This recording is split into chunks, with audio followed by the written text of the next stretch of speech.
ఈ అద్దాలమర్రి గ్రామంలో నివసిస్తున్న మీ అందరికి కూడా శుభాభివందనలు తెలియజేసుకుంటా ఉన్నామండి. ప్రియ సోదరి సోదరులారా, ఈ మధ్యాహ్న కాల సమయంలో మేమందరం కూడా పాటలు పాడుకుంటూ మీ మధ్యకు యేసు ప్రభు వారి యొక్క మంచి శుభవర్తమానాన్ని మేము మీ మధ్యకు తీసుకుని వచ్చినాం. మీరందరూ కూడా ఈ యొక్క దేవుని మాటలు విని దేవుడిచ్చే దేవుని ఆశీర్వాదం పొందాలని ప్రేమతో ఆహ్వానిస్తా ఉన్నాం. యేసుక్రీస్తు ప్రభుల వారు మీ గ్రామాన్ని ఎంతగానో ప్రేమించినాడు. మిమ్మల్ని దీవించాలని, మిమ్మల్ని ఆశీర్వదించాలని, మీ జీవితంలో నెమ్మది ఇవ్వాలని, మీకు శాంతినివ్వాలని ఈ మధ్యాహ్న కాల సమయంలో మీ మధ్యకు యొక్క రక్షణ స్వార్థను తీసుకుని వచ్చినారు. మీరందరూ ఎక్కడున్నా కూడా కొన్ని నిమిషాలు ఇక దేవుని మాటలు విని దేవుడిచ్చే దేవుని పొందాలని ప్రేమతో ఆహ్వానిస్తా ఉన్నాం.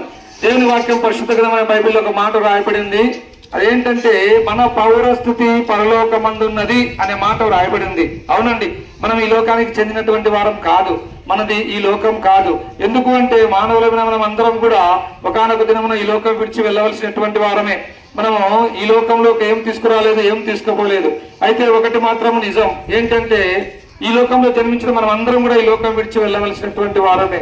ఈ లోకంలో మనం సంపాదించుకున్న ఆస్తిపాస్తులు, పేరు ప్రఖ్యాతులు, ఈ యొక్క బంధువులు, ఈ యొక్క స్నేహితులు, మన పిల్లలు, మన తల్లిదండ్రులు అందరినీ వదిలి ఒక దినాన మనం వెళ్ళిపోవలసినటువంటి వారమే. ఆ వెళ్ళిపోయేటటువంటి ఆ సందర్భంలో లోకం విడిచి వెళ్ళిపోయిన తర్వాత నీ గతి ఏమవుతుందో నువ్వు ఎప్పుడైనా ఆలోచన చేసినావా? మనలో చాలా మంది అనుకుంటారు, ఏం లేదనుకుంటారు. చనిపోయిన తర్వాతనే మన కథ ప్రారంభం అవుతుంది. మన గురి, మన గమ్యం ఏంటి అంటే పరలోకం. పరలోకంలో ఆ బంగారు వీధులలో, ఆ బంగారు పట్టణంలో దేవునితో కూడా నువ్వు ఉండాలన్నది దేవుని యొక్క నిత్యమైనటువంటి సంకల్పం. అయితే మానవుడు తన యొక్క పాపాన్ని బట్టి పరలోక రాజ్యం చేరలేకపోతా ఉన్నాడు. మానవుడు తన యొక్క పాపాన్ని బట్టి ఆ యొక్క నరక శిక్షకు పాత్రుడవుతా ఉన్నాడు. ఈ నరకం నుంచి మానవుని తప్పించడానికి 2025 సంవత్సరం క్రితం పరలోకం నుంచి భూమి మీదికి ఆయన అవతరించినాడు. ఆయనే యేసుక్రీస్తు ప్రభుల వారండి. యేసు అంటే రక్షకుడు, క్రీస్తు అనగా అభిషక్తుడు. మానవుని పాపం నుంచి రక్షించడానికి అభిషేకింపబడి ఆయన ఈ లోకానికి పంపబడినాడు. ఈ లోకంలో పరిశుద్ధాత్మ ద్వారా మరియను కన్యక గర్భమందు కుమారునిగా జన్మించినాడు. ఈ లోకంలో 33.5 సంవత్సరంలో పవిత్రంగా జీవించినాడు. మనందరి పాపంలో కొరకు యేసు ప్రభు సిలువనెక్కినాడు.